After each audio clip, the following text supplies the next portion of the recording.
Okay, while we're waiting for that, I can ask Jonas a similar question. I mean, I see that Boris doesn't like the word fraud that I said, but how would you call what you did with your book on Veles? Yeah, I mean, I would align myself quite closely to Boris here. Hello, Boris. Nice to meet you. I mean, the intention of the Book of Veles was in a way very, very similar, although it in a way predated sort of the actual onslaught of the AI generated images, but it was looking at, how I made this body of work to kind of test how prepared are we to tell the difference between synthetic imagery, computer-generated imagery, and the real thing, are we prepared for this obviously oncoming wave of synthetic information? So, I mean, fraud or not, yeah, partially, I mean, yes, it employed some fraudulent strategies to get there, but of course the intention all along was for the truth about this to come out, for sure. Have you thought that people will figure out at the very beginning that this is not the real thing? Yeah, I mean, this is where I was most mistaken with the Book of Veles, because it was published in April 21. And so my main plan was to launch this book and release it and release the images on my social media channels, etc. And I sort of, my expectation was that people would within 2-3 weeks start getting suspicious. I mean, that was kind of the working plan. The images would be out there within a few weeks. People would start realizing there's something really wrong about these images. There are bears walking all over the town. The images look kind of crappy. The text, which was generated by AI, it's kind of full of contradictions. And I expected the people to realize this, and then, rumors would start to circulate. And then there would be some noise, and then that would kind of be the launch of the book. I had a timeline of like 1 month in my mind, If I thought I had made a mistake, it would be to make it too obvious, right? So it took me by great surprise that the end result was that I got no critical questions, not a single comment, only thumbs up on Facebook and hearts on Instagram, So I really didn't have a plan for that scenario at all. So have you ever thought how many other people out there doing the same thing, just not telling people this is fake and using it as a real thing? Yeah, I mean, I think the landscape has changed a lot since 2001. When I did this, it's probably changed a lot even since Boris's intervention, because I think people's eyes are, of course, sharpened up quite a bit for this kind of thing now. People are expecting to see it, they're more suspicious. But of course, there's no doubt that this technology will be used sort of for nefarious purposes today and in the future. That will be part of the sort of very, very complicated media landscape that we will be navigating. It will be like a chronic virus that we will have to learn how to live with and find ways to still be able to trust information as well, because we can't go around doubting everything we see either, Yes. So there's this balancing act. And Boris, one more question for you. You said you applied 5 times before on this competition, and you won when you asked artificial intelligence to do the job for you. Did you felt angry when that happened? No. No, not out of vanity, saying, well, I mean, you would give this prize to not an existing photographer, fake photographer. Well, there was just like one person judging a whole open competition, which has 8 different parts, and creative is one part. And I think that one person had no idea how to identify AI and had possibly not any knowledge of it. And as an image, the Electrician is strong. Yeah. So it somehow passed. But why should I be angry? You know how it is with photo competitions. It all depends on the jury members. It's luck. Okay, thank you. The question for the rest is, most of the photographers, I cannot say that everybody is using computer to edit images. So where is this border when you will say this is, I mean, this is legal, if I can use that term, to use computer to alter your image to this extent, but from this border on, it becomes something else. I think that when it's really there and you can take with light shooting, then it's real. Then it's, yeah, everything was there. But when you generate a prompt, yeah, that's not real anymore. It can be art, it can be something else, it can be a new way of painting, but it's not photography. Yeah, but would you say that there should be some kind of the limit in computer use whatsoever, or you would keep it just for the prompts?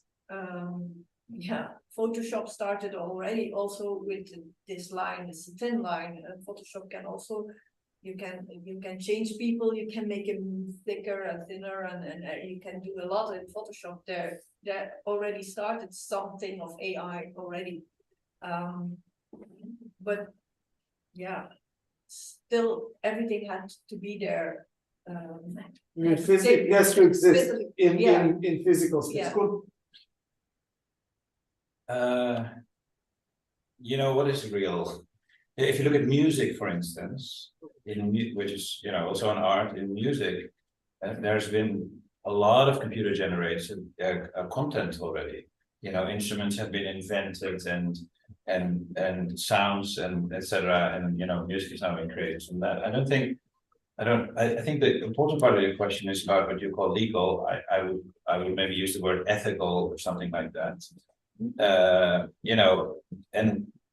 And there I think what's important is that if we are looking at an image that is created somehow out of a data bank, which is what AI kind of does, right? It looks at enormous archives and generates images from other existing images. That we should know that as the viewer. We should be informed. And there's, in fact, your agency, Jonas Bendiksen, is one of the signatories of the Writing with Light Declaration. I don't know if you've heard about it, but it is about that. It's about the authenticity of the images. And if it's not authentic, and you're interested, maybe a signatory as well. If it's not authentic, then you have to communicate that to me. But when you say authentic, what do you mean? Well, yeah, okay. Well, I mean, you can have the staged image, which is physically authentic, but it is staged. Yeah, okay. Yeah, good question. I mean, I think everyone has to decide for themselves what is authentic. I'm a documentary photographer. I'm kind of old school. I'm not interested in AI. So if you're taking my picture, would you ask me, could you do this or could you do that? Would that be authentic? No, I mean, that's exactly true. Like, this is one of the main questions also in anything related to documentary. I also make films. And one of the biggest questions is, does objectivity exist? Obviously, to me, it doesn't. But this is about objectivity. AI is a totally different ballgame. AI looks into databases around the world. It has to be programmed first, And I don't know if you want to take the conversation here, but I would like to do a little speech about the climate related to AI. And, but anyway, it does all that computing work, and then it draws from that, and then it provides something new.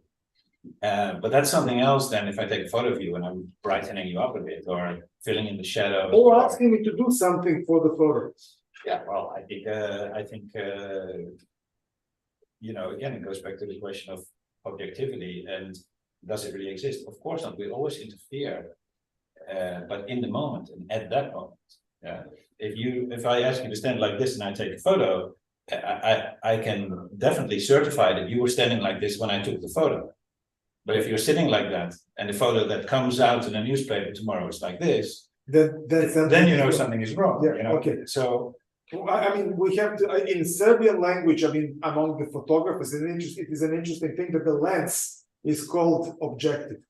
So it's a fun, I don't know like what in is Dutch as well. Yeah.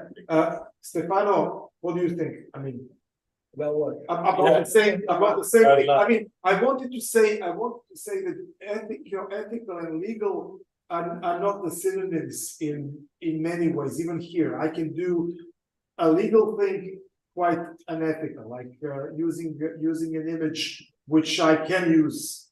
I produced it myself. I'm not breaching any copyright, and it is unethical because it's not a real image. It's created by the computer. So I wouldn't be.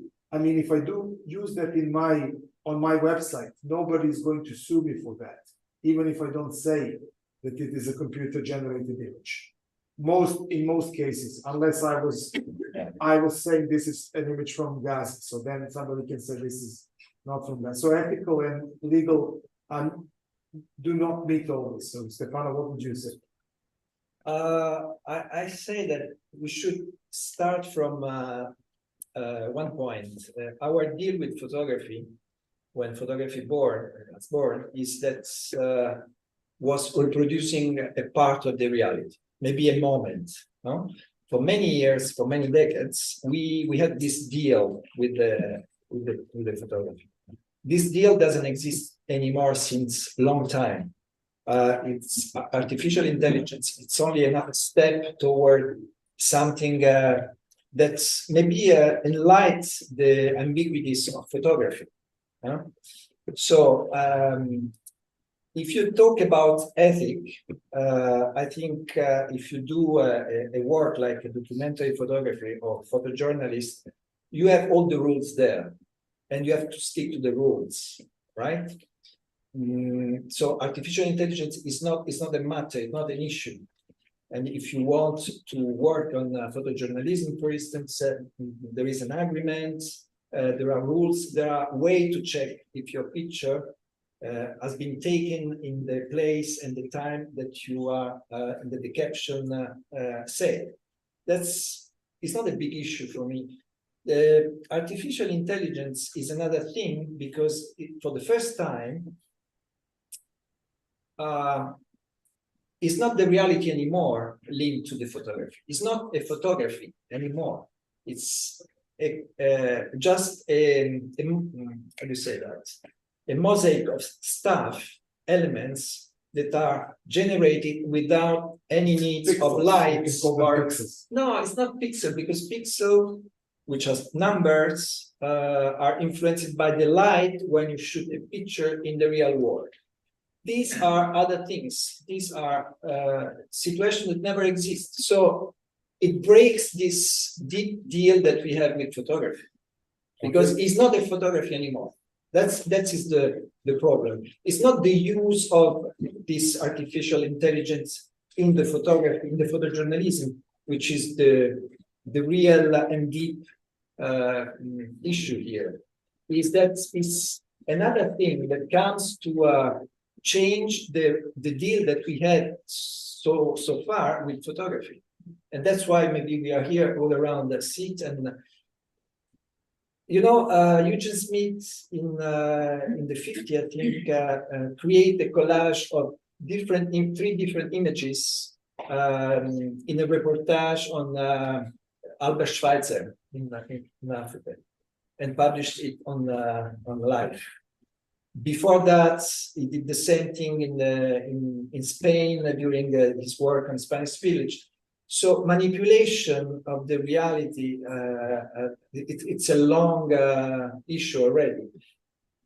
Here is another thing. It's really something that doesn't match with photography is writing with the light, right? It's more or less it's like that, and we don't need any more the light.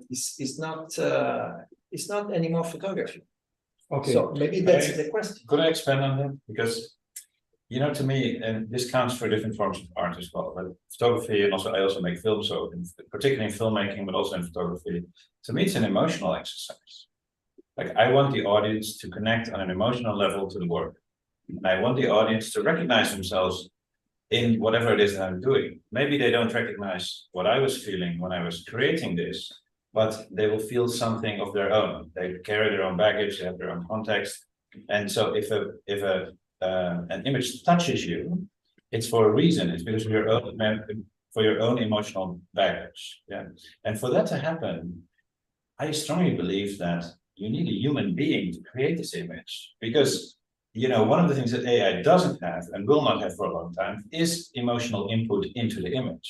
And that is something superficial or somewhere that floats around there somewhere that you can't, define it in numbers and pixels and whatever, but it's there, And so the AI images that I have seen, they don't carry that emotion. I don't feel it. And with a lot of the images that we have here, I do. And I know why, because they're taken by a human being. And there's. And you don't believe that artificial intelligence can come approximately close to this emotion? I don't know what to believe anymore. Okay. Can I expand on this? Sorry, Boris. Yes. Yes. I think differently. I think it relates back to the skill of the person using AI as a tool. And what most people don't see is that the creative process had 3 different steps. Step 1 is prompting. And here I can put all my knowledge, all my experience in crafting a prompt. Step 2 is generating the image. This is done by the machine. Step 3 is evaluating the outcome. I need to use my experience again to see, is this good enough? What is missing?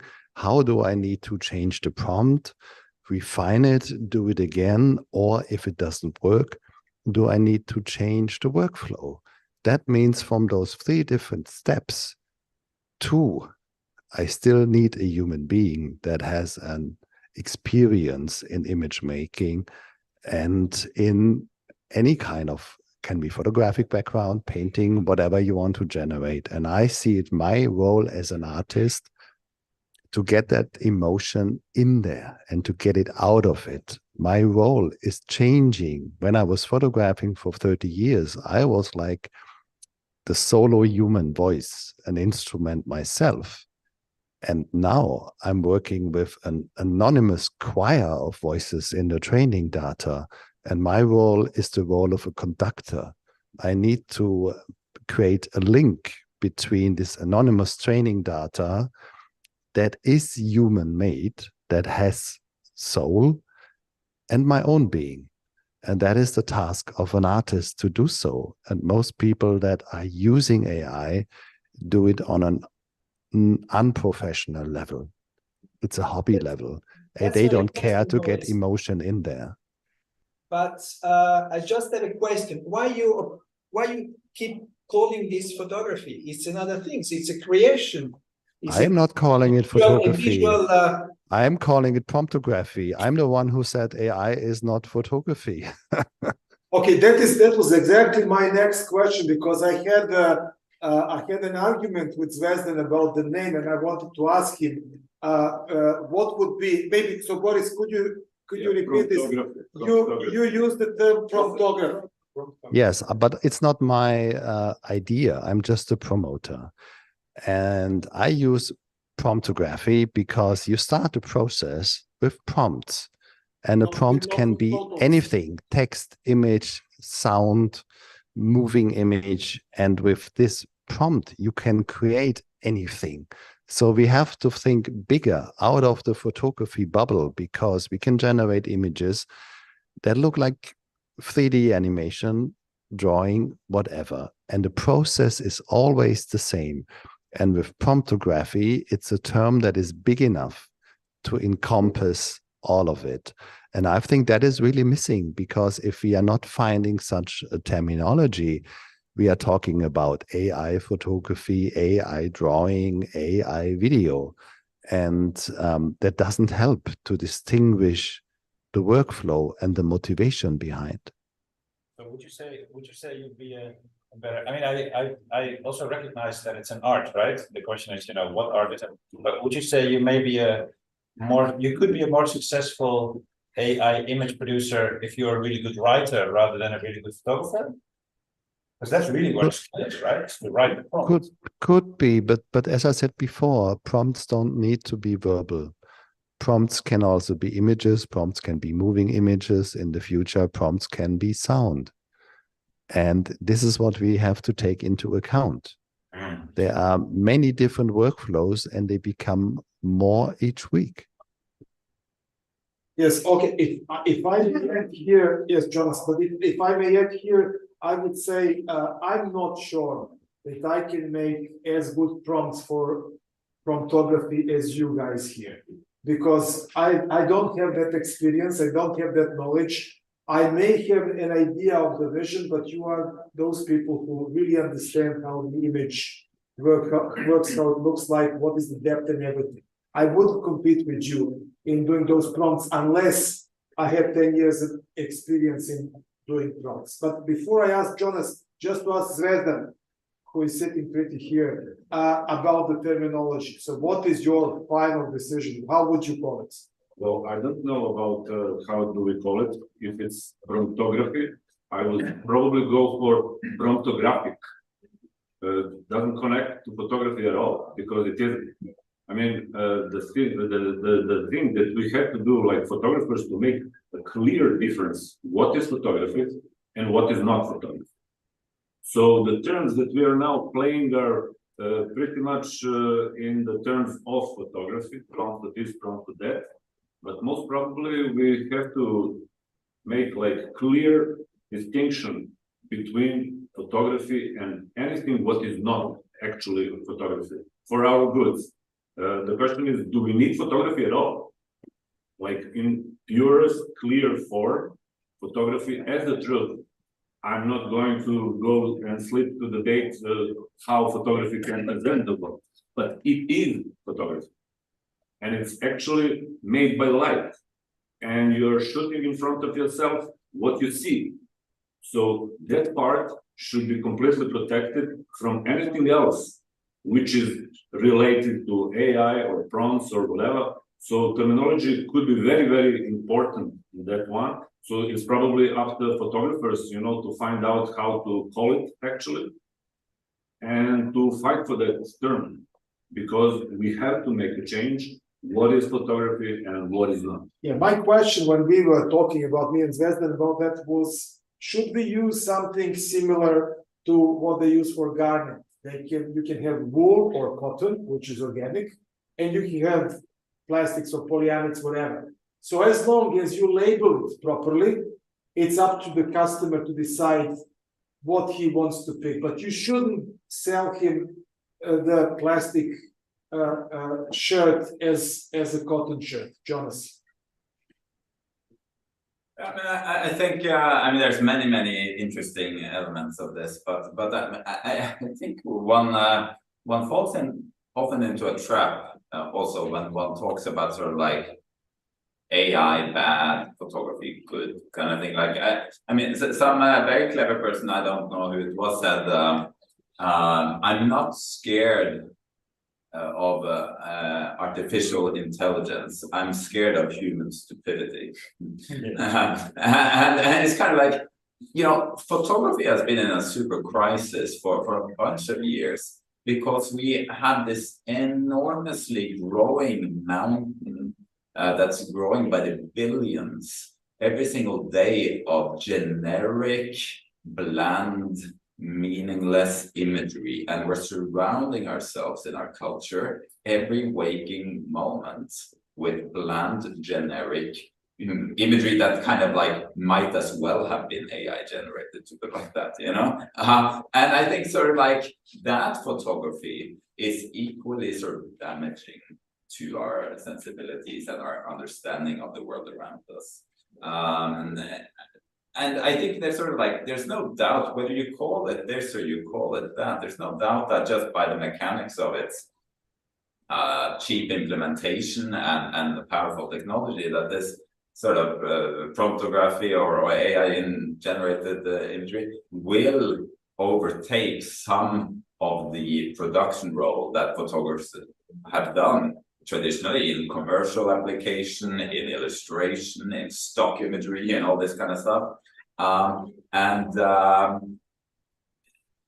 You know, okay, you could say in advertising, just well, what is the relation really of a standard fashion advertising catalog image to reality today? You know, like before AI, it's very, very minimal, you know, because there's composites of 30 images, often a car advertisement. How much photography is that already, you know?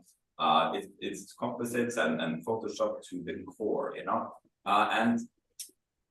And so AI generated image was sort of today, you know, like it's very I think we are I'm going completely mad. this is AI. This is completely. I think it's not real. Let me tell you, this is not a real question. Yeah, it's not very you know. So I think in the end, you know, the only way to sort of defend ourselves against this somehow is that photography or imagery or any kind of information going from here onwards needs just more context. Context is becoming more important almost than the information itself. Like we need to understand how photography was made. If it's journalism, we need to know more about its origins, how it was made, by whom, in what place, and that needs to be somehow provided with imagery for it to retain any meaning. But that means it has to have a name. I mean, you have to call it differently than photography. I don't know if it does. You would call it still photography. No. I think that it's more and more difficult to label things. There's so much hybrid going on. Like, do we really need boxes? I think if you provide the context, I think that's a really good comment. If you provide the context, it's already. Then does it also need a label? I don't like so much actually the idea of labeling, because it's quite a kind of, you know, you go into a big archive of material and you get some, maybe people in some industry manages to come up with a certain criteria of, let's say, photojournalism that says that, you know, if it's made like this and that way, it's true, you know? Okay, you put a bunch of true labels on a bunch of images. Well, that means that people, you know, everything that didn't get that label for whatever reason, gets a negative. You know? If I can ask you about that, it's simply because it didn't exist. I mean, you said that something that never existed should not be called photography, or what? Yeah. So you would disagree to some extent with Jonas about that? I would give it a new name. Yeah. When in my earlier days, I did writing, graphic design, graphic things, and then I started to do things with photography, and I called it digital graphic, and not etching. So I made and I also participated in contests on that name, but well, I think it has to be clear what it is. So you would like it to be labeled. Yeah. You would like to know what you're buying. Yeah, but I understand the context is also important, but I would like to have labeled, yes. But AI is even in our phones. We don't realize it but even our smartphones have AI built in, because I saw a picture last week from a bride who was dressing herself, and she was standing there, and there were two mirrors, and in the two mirrors was she in different different pose than where she was standing, because the AI of the phone took different poses from the mirrors. So are you saying that the AI created those poses? They never existed. She wasn't moving, so it wasn't a mosaic or combination of different images. She moved. She was in those poses, but she did not. She took one picture, but the AI in the phone changed it. That is my next question. I can start with Boris. Boris, would you accept AI to be your picture editor. I mean, not in the video sense, but somebody who will help you improve your picture. I would need something like that. I can take an image with my phone, but as I say, I'm a lousy photographer, and I would like to have a help of a highly professional photographer to edit my image. Would that be a fair use of AI ones? Well, anybody can use AI how they would like to. I think what is important for me that it is transparent. That's all. And I'm using AI in producing images. I'm using AI for post-production. It's a tool. Yeah. It's just important that you don't call it photography. That's all. Okay, good.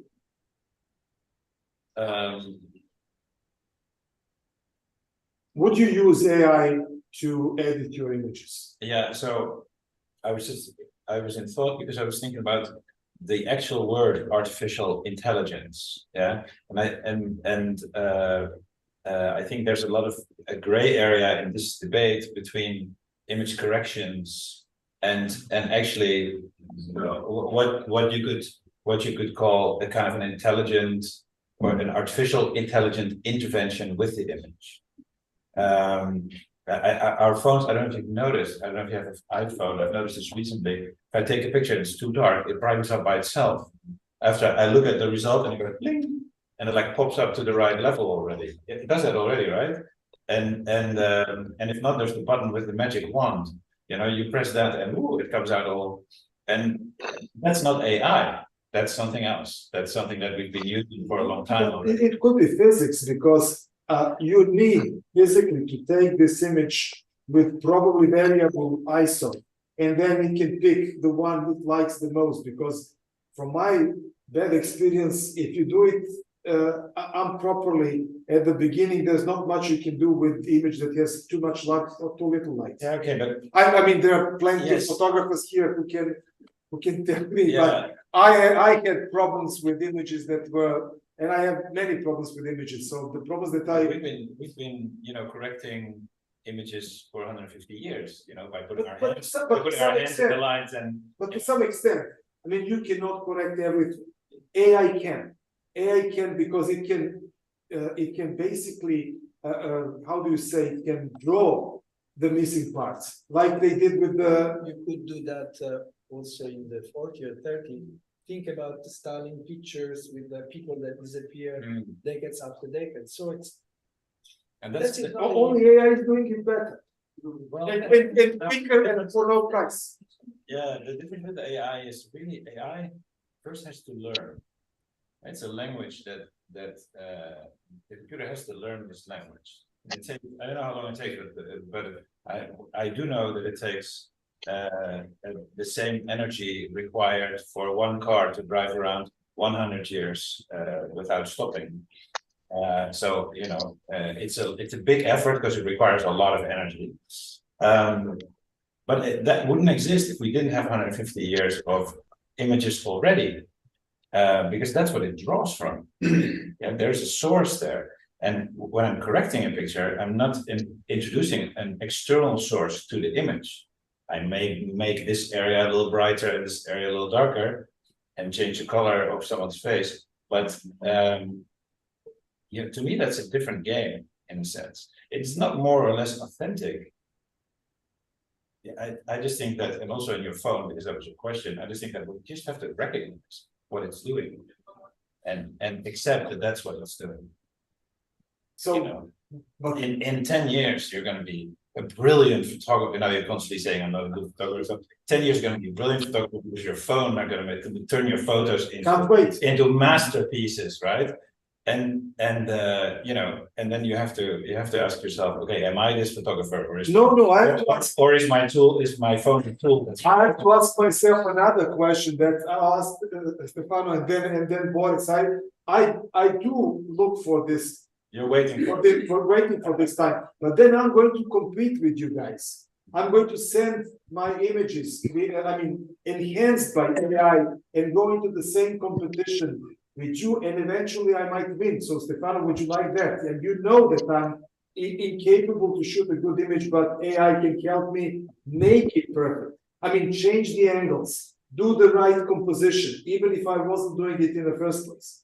I mean, the basic is true. I really took the picture of 5 of you here, but then because this image is not very good, AI will change it to some extent and make it great.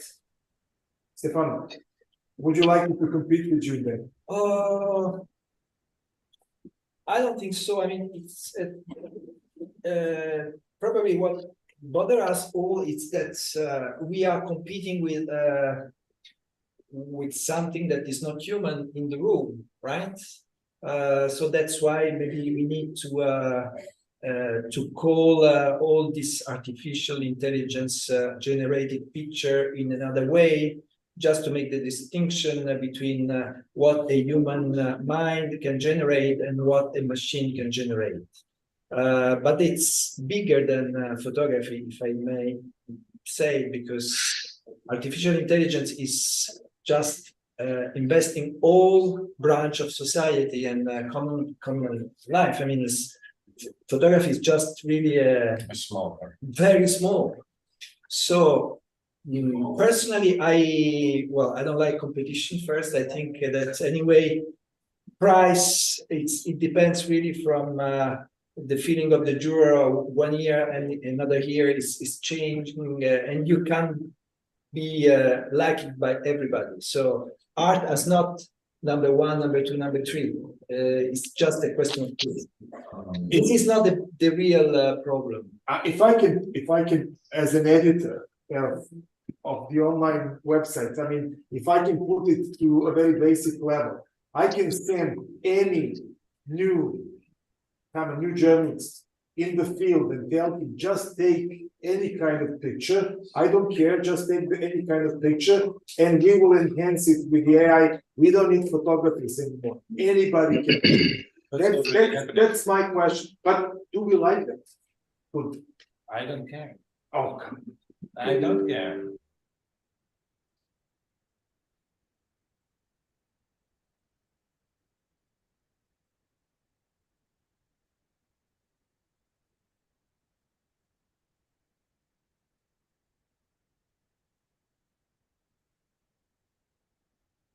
No, it sounds like they are gone.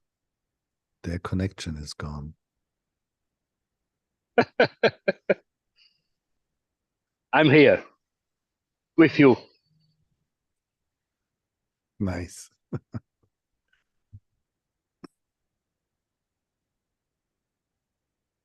But I have some problems with the lights. It's getting dark. Yes, when it happens like this, then suddenly they are gone. They can log back in.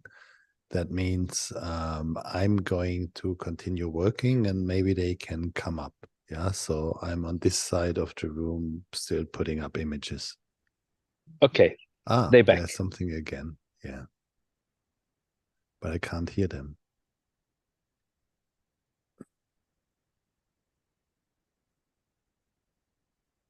Hello, we can see you, but the main connection, I think, from that laptop, maybe that got into sleep mode.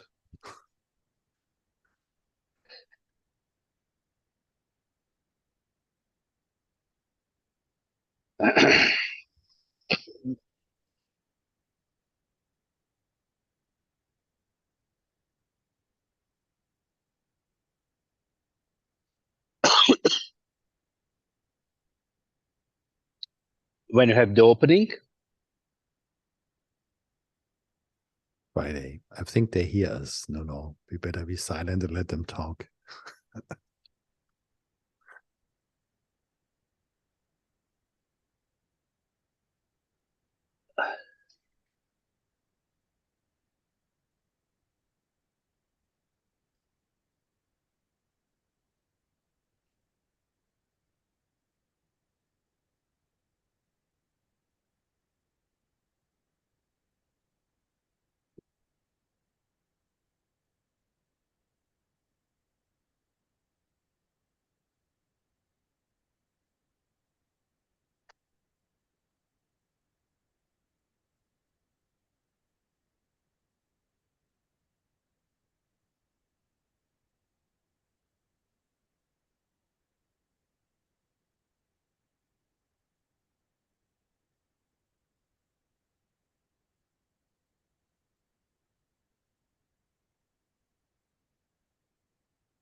Ooh.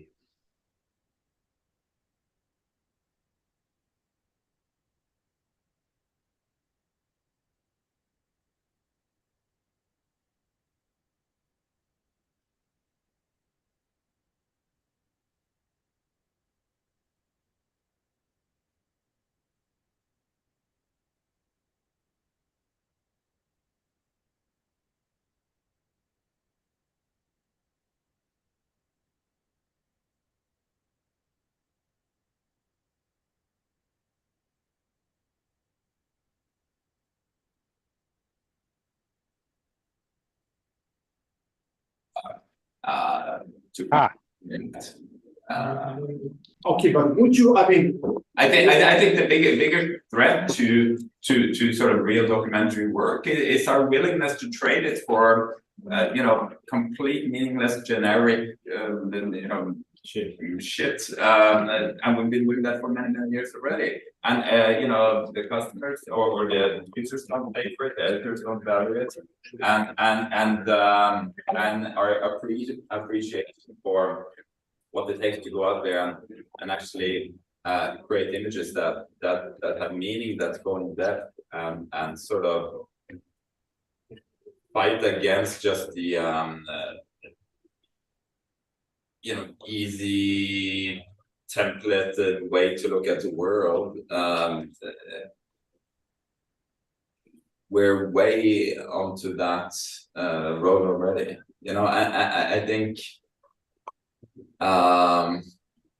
when you ask the question, would you like it if I came here and made perfect images and sent it into the competition or whatever? Not perfect images because I'm a good photographer, but I have a great AI. This is the problem. It's like we get into this idea that like, what is the perfect image? We are so fucking bored with looking at perfect images. I take up my phone and it's just scrolling through perfect, nice, well-executed images. I'm totally desensitized to like the thing we used to call back in the good old days, a good picture. It's like we are living in a world where we're just looking at stuff that resembles that thing that people tend to call a good picture. And it's being mass-produced one way or the other. That thing, is it really a good picture anymore? Does it make us feel anything? Does it make us think about anything? Is it making us curious about anything? I think in many cases, no. And I think it's like the real role of a documentary photographer or a photojournalist or whatever you want to call yourself, an image maker that wants to make a difference in the world, someone who wants to actually go and make work that comments about the world out there, has to find ways to do that now that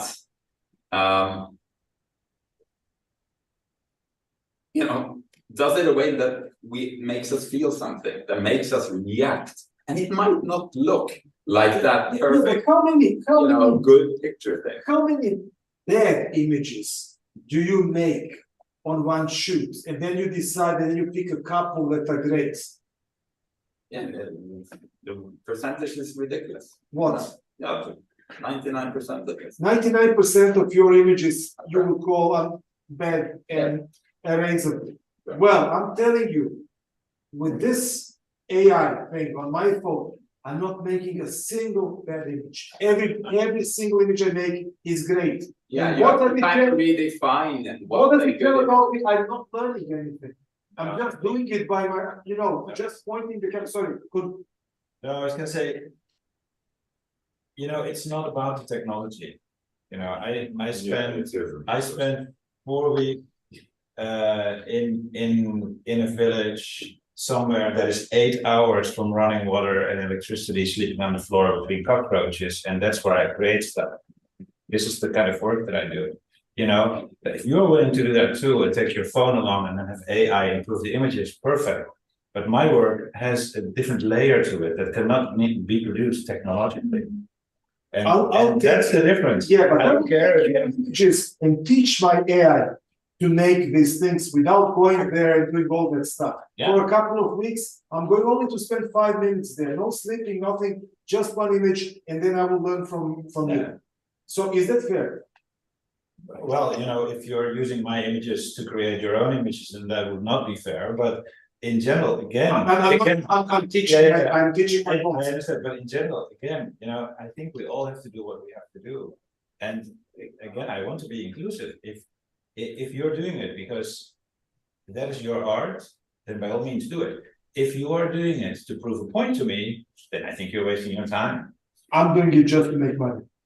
Well, And it makes you happy. which makes well, it makes me happy. By all means, Happy. I'm not making a lot of money, but I'm really, Okay.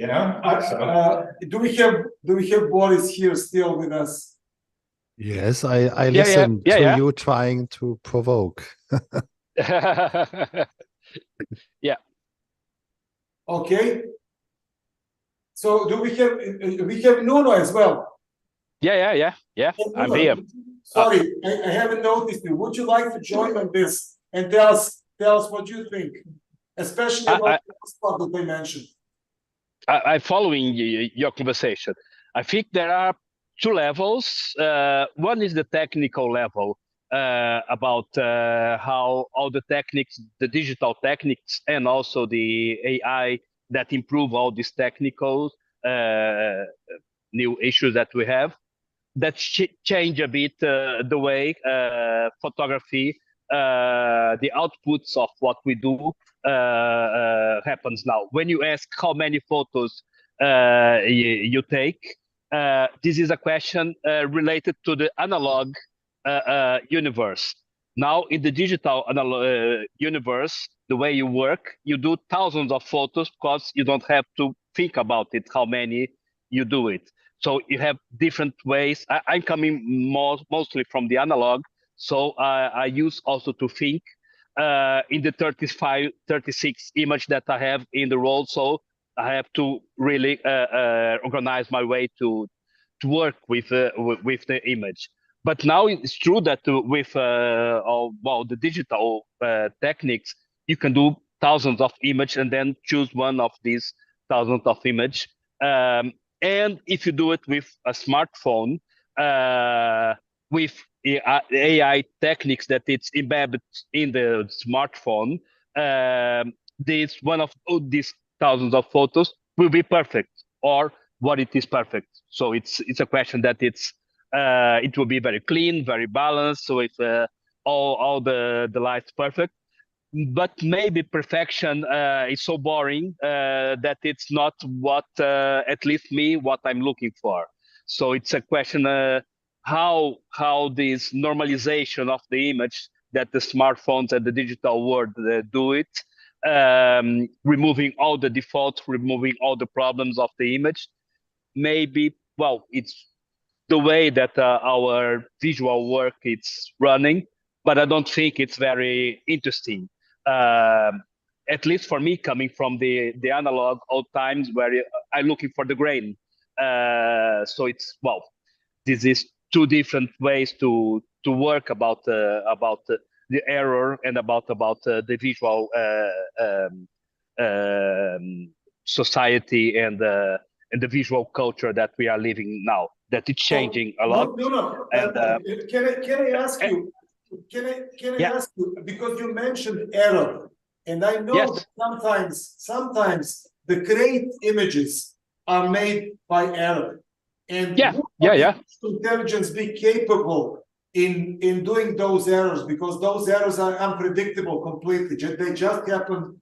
You don't know why. Can you repeat again? Sorry. I said that the great images sometimes happen by error, and artificial intelligence is not supposed to make any errors. So would you say that in all those images that you made, there were some of them that were masterpieces and they were made by error, and you wouldn't get them if you were using artificial intelligence to do the images for you? Yeah, absolutely. Well, we can go to the classic. We can go to D-Day and Kappa, when you have the most important image of the Second World War, that it was all this. There's a big error in the development of the negative. So it's come fantastic. all those things now is not possible with AI. In another hand, it's true that I'm as curator. For example, I'm running one project, an outside project with very difficult lights,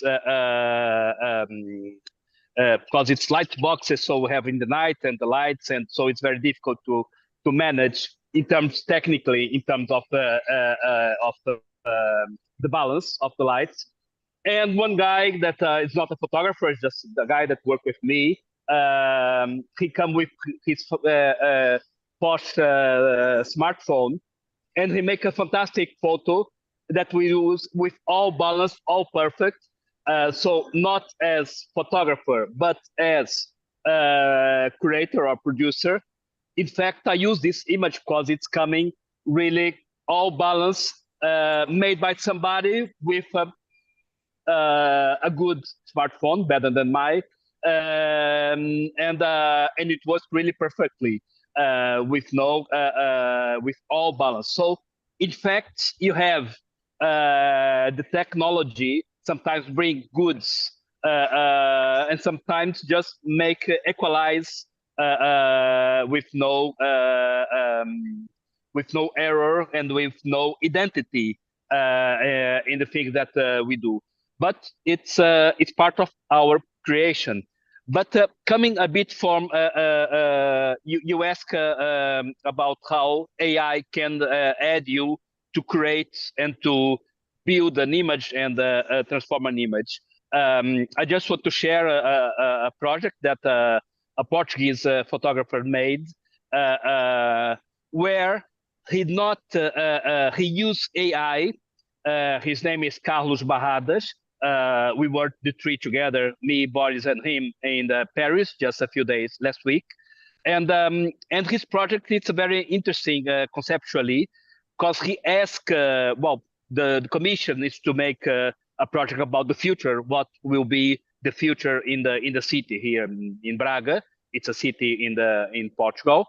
And he asked for AI to curate him.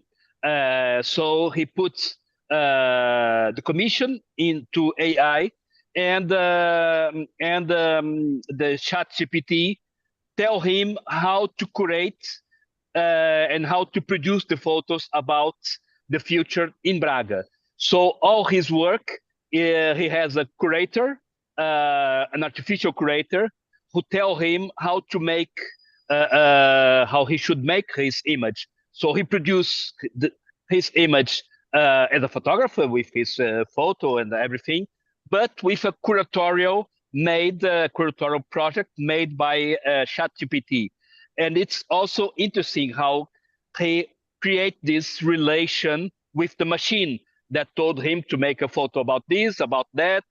And then in the end, he invites ChatGPT to go to the opening, to the vernissage, and ask to ChatGPT if he is nervous. And then ChatGPT told him that, look, I'm a machine, I don't have emotions, but good luck for you. So it's ways to create and to work with the machines and to interact with the machines and see where we go in the future. Thank you, Nuno. Thank you, Nuno. For now, I have to ask if anybody has a question here in the hall.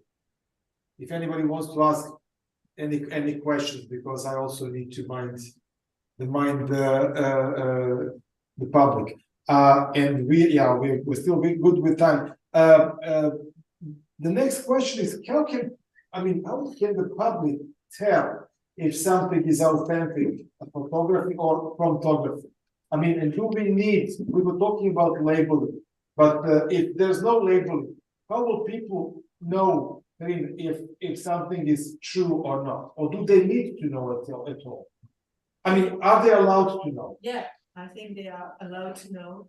And I noticed in several concourses that there are a lot of pictures artificial generated. I had was not enhanced, generated. Generated, not okay. enhanced, generated. because I worked a little with prompting last month, and then you start seeing the difference. You start feeling the difference.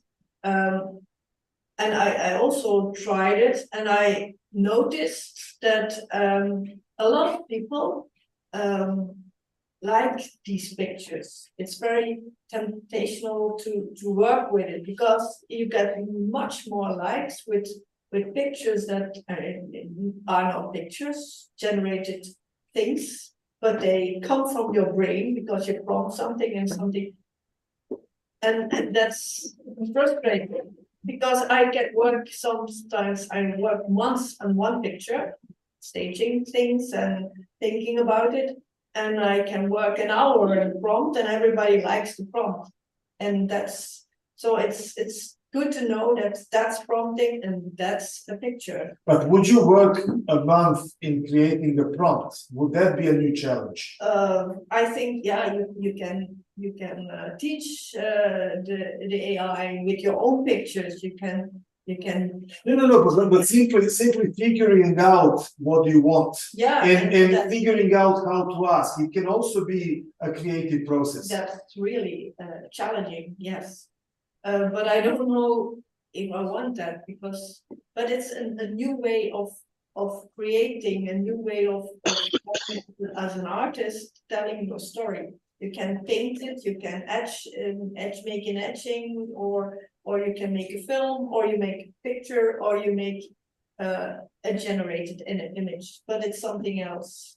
But I think you have to label it, and in the future, it will be important to know what's in a newspaper, that's real, that's not generated, that's not a story that somebody made up in his mind. That will be very important, and maybe it will be important to pay better people who make these reportage pictures, because the people who go in the field to do because when they don't get really good money and get a living of it, then the temptation will be very hard to use the AI generated things to put it in a newspaper. As let's say, if I was the owner of the magazine or something, don't you think that I would say, I don't care, I want the one that looks good and it's cheaper? If I can spend dollars instead of thousands of dollars, I'll go for dollars. We jump in with that one. I mean, that is the main problem actually, because that is the new thing. Of course, we are all debating that is the new thing, but we don't have a regulation about it. Regulation should be something that regulates what is the media and what's supposed to offer to the audience. The responsibility to the audience is one thing. I mean, it's among the photographers, of course, are you scamming or not? But the media are those who are publishing the work. So the regulation has to start in a way, and it should start from the photographers actually, who will care, except the photographers about it. If you want to protect photography, you now need new laws, new regulation, a new ethical codex, which are completely in line of what is happening. If it's true something that we offer to the media, or manipulation we are offering to the media, that's the main difference, then that's the way we should go with, even with education right now, because we are approaching a new era, actually, and everything is changing. So education, even in elementary school, should be aware of the AI, its influence, and documentary and its influence, and what is the balance between. What would you regulate when you talk about the media? Like what you talk about this regulation? What would that actually regulate? If, like we are talking about, it's a label. If it's entertainment media, then it's entertainment media. But if it's totally, I mean, info media, then it shouldn't coquet with AI that way. Especially if it's not completely written that it's AI illustration of how go. I mean, we can call it anyway. The thing is, we have to figure out how to call it worldwide to be sure that it's not photography. And coquetting with photo or whatever it is, prompting or whatever it is actually the dangerous thing. Most dangerous stuff is not labeling it correctly, and everybody calls it like everybody's calling photography. Now we need some other term which is unphotography or not photography, whatever it is. But it should start from photographers. I mean, who would care actually? So it is about, sorry, question. Yes. Maybe it's a slight change of the topic, but I'm wondering, I'm listening, and I feel there are two topics in my head. One is art and artistic photography, and the other one is documentary or even product photography, this like commercial photographies. Okay. And I assume that, so I come from a business sector, I'm here just to learn something, and I would always ask, what is the product? So is the product a photograph, or is the product an art? Because that's, I think, what, for example, makes the discussion shape it in a different world. Are we talking about the media and what it should be, the photograph? Yeah, but my question, since I'm selling it to you, why do you care? Do you like it or do you not like it? Exactly, but this is, so what I would like to ask is, for example, I assume you are part of this art photography segment. So would you rather say that you're closer, that you identify yourself more to being a photographer, or you identify more like this? Are you closer to somebody who is doing product photography, or are you closer to somebody doing art as a sculpture? Who do you feel closer to? Sure. You artist or that's the question. It's like the eggs and the chicken. Look, honestly, I think that since maybe 30 or 40 years, the news have become a product. So it's another goods that is sold like everything else. That's just the problem that we're facing.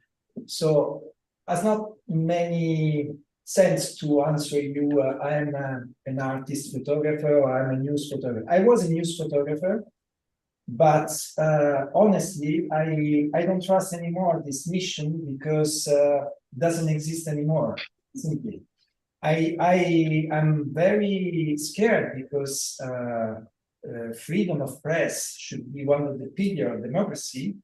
And it's a problem that technology is becoming something against the democracy, right? But I can do anything. I mean, I'm just how do you say, a constant that it's happening. So I don't know. Call me whatever you want. I mean, I'm living by my images. I tell story. But they are clearly made by the purpose to push the people to think what they are watching. That's the only thing that is my escape to this problem. I think I'm very honest. I'm not sure that many photographers answer in this way, but I think we are in this situation today. Second, would you use AI in your photographies? No, because I enjoy my photography. So it's okay. That is the real answer. No. Okay. Well, my question would be, I mean, my feeling, how do I feel photography is basically it's connecting me with events in the time. That's how I see it. With some, even if it was staged, to something that sometime existed. With AI, the thing that it is showing me never existed. It's not connecting me to anything in the time. It's simply showing me something that's nice and maybe colorful, even black and white, but colorful in the other way. So how would you define, what would you say is the difference? How would you distinct those two things in philosophical way? I don't know. It's a difficult one, I think. Can I talk a bit? Sorry, of course. Yeah. I think it's the question about what is true and what is not true it's always depending since ever of our point of view. Depending, you never have the whole truth. So it's depending, if you do it a reportage in the space, depending of to where you point your camera. So it's always a point of view of who is there. Of course, doing a documentary about the war in Ukraine or Palestine or whatever, what we saw there are real people, and so we have this is clearly a real thing. But again, depending of the point of view, if you take the same space from the point of view of the Israeli, it's completely different of the same space from the point of view of the Palestinian. So it's always what is true. It's something that you cannot control. You can control the narrative, and you have to know what is to have the different narratives that's coming from one side and the other. And this is the story of the image that everybody use. But talking about the AI, if you work with AI as another technique, of course, AI and prompt photographies, if you call this prompt photographies and not photography, prompt image and not photography, then you have a clear difference. But then you can use a little bit as a technique like painting. The painters also paint and create something from scratch, from nothing, as you can create also using the techniques of AI. You have a blank image and you create from your imagination, not using stencil but using the techniques that coming from the computer. And you can play with this. I don't know how to play, but for example, Boris knows it very well. And he produce, I saw his imagery, and he doesn't produce beautiful image in this flat way. He produced very strong image with a lot of intention that are really, really not the normal AI, very clean image. So you can use the tool to produce what you have in your hands, in your head, and it depends a bit of you can do with this. And you don't need to produce only beautiful people and beautiful image with the sunset and a lot of selfies. You can also produce other things with these tools, but it's depending of the head of each one of the creator, the artist, the visual creator, the photographer, or whatever they use these techniques. So clearly for the photography world, the ones that use the machine and go to the wars and photographing there, of course, it's because they are risking their life and everything, and they're looking for the truth, and I really believe they're looking for the truth. I think it's important to make a difference between one thing and the other. But even this truth is depending of their point of view, if they are behind one side or behind the other side. So it's something that just looking for the truth. What is the truth? It's depending. Okay, you learn that you have to read all the news from both sides and to have a balanced opinion about what has happened. But even this is so difficult to know, and the narratives are so controversial that you never know what is the genuine image, what is the truth. So it's I think this question, this looking for the truth, is something that it's complex. Thank you, Nuno. For now, I have to wrap it up a little bit. I mean, we are close to 7 minutes. Well, I have a technical question, and we can also ask some of the colleagues here. If you were offered a camera that can adjust all the specs through the prompt, would you take it? Would you buy it? I mean, instead of doing it by hand and deciding how are you going to open the lens and ISO and everything, if there is an AI integrated in the camera, and you just have to say, I want you to take this kind of image, still using the lens, it's still doing the right thing. It's only AI is basically, yes. But this is something quite different. you can use the technical things to make them to make the picture better, but not to put something inside it. I'm scared after yesterday's lecture of Jonas. Very interesting, you know. I was never thinking about that. And I am sorry because of my terrible English. No, I am thinking since yesterday. What would Harald Menck tell us, Stefan and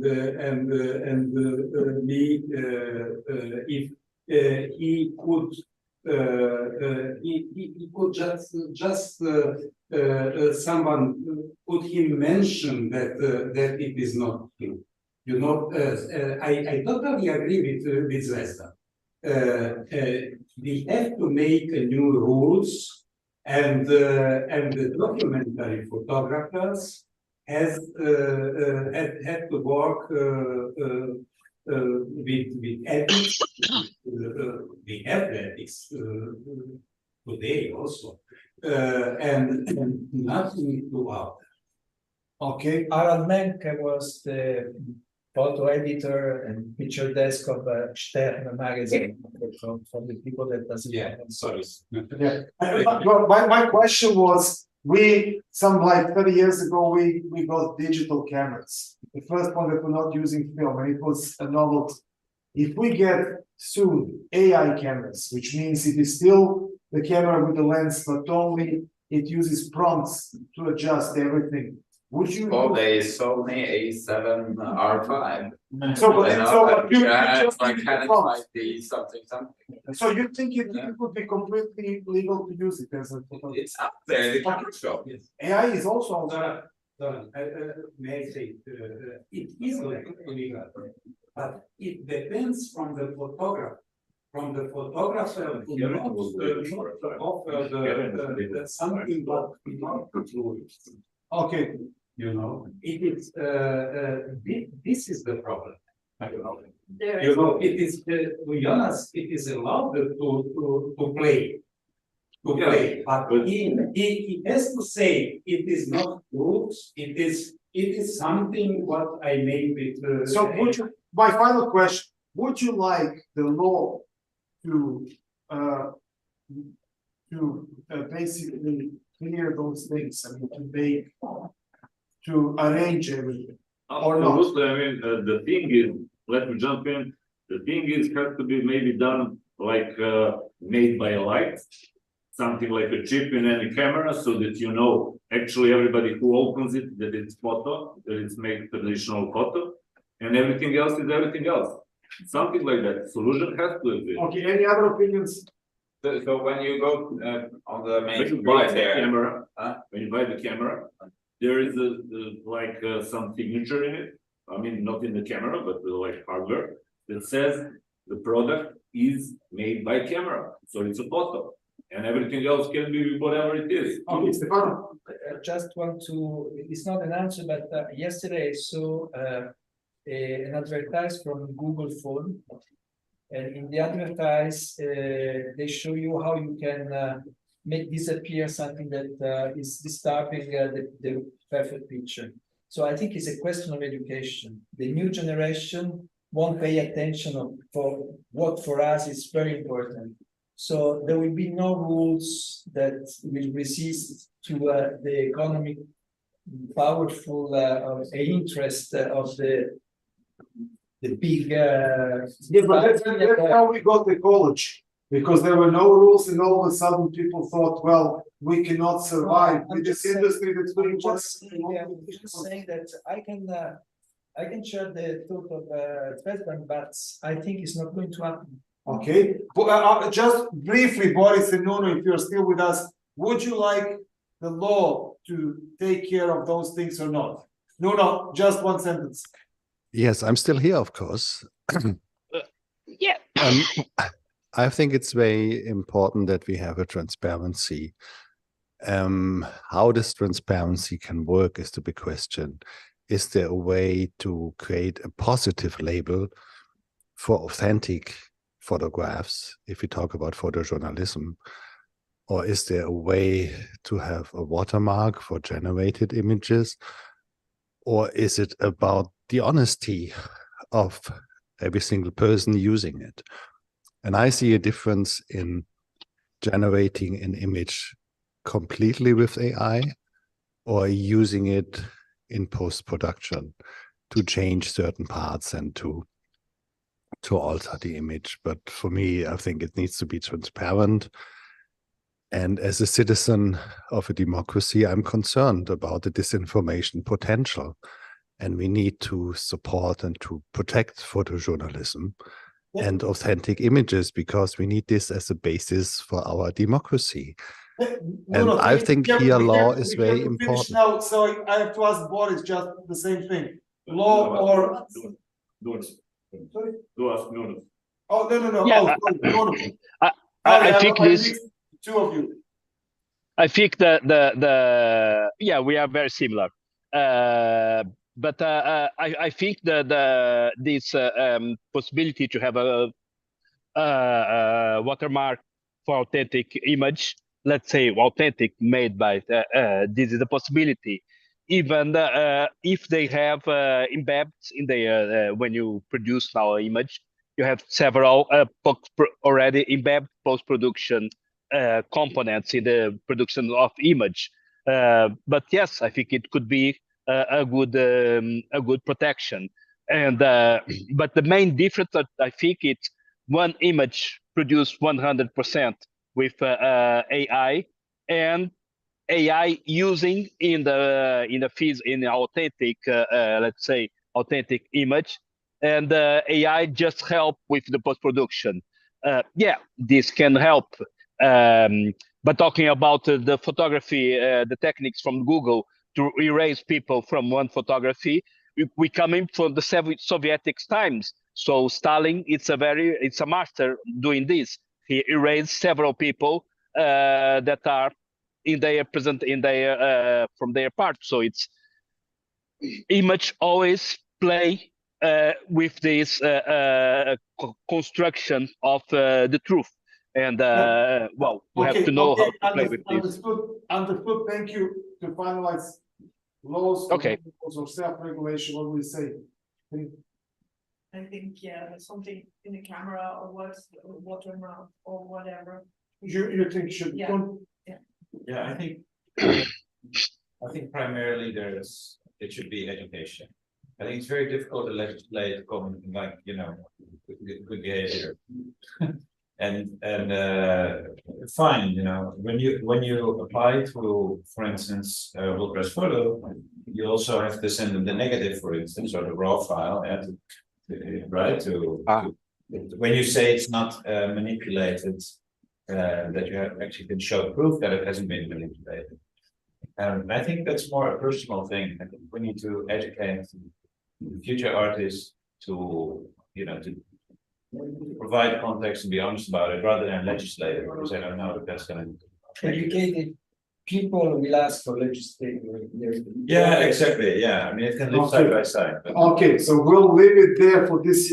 No, I mean, I just want to say I agree with you that that's sort of the main battleground of all this is in education. It's about heightening our own literacy in terms of what we expect from images and how we read them and what we demand to know of the context. That's really where it's at. At the same time, I can sort of say, yes, I raised my hand and say we should have some sort of legislation that marks this and that.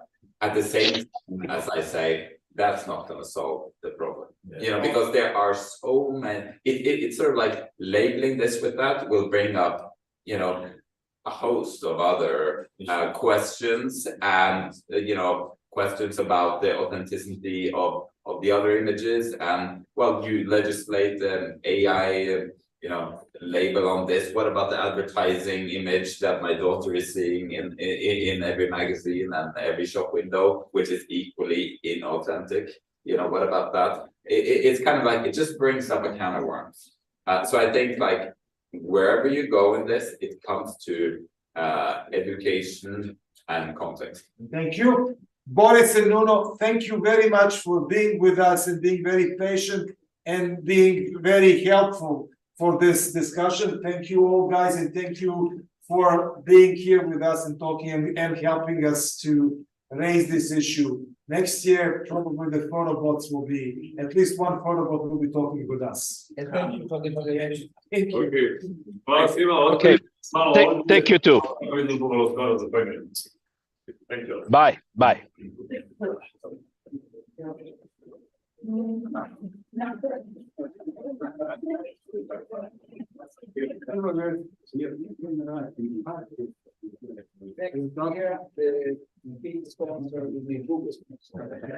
Yeah, OpenAI.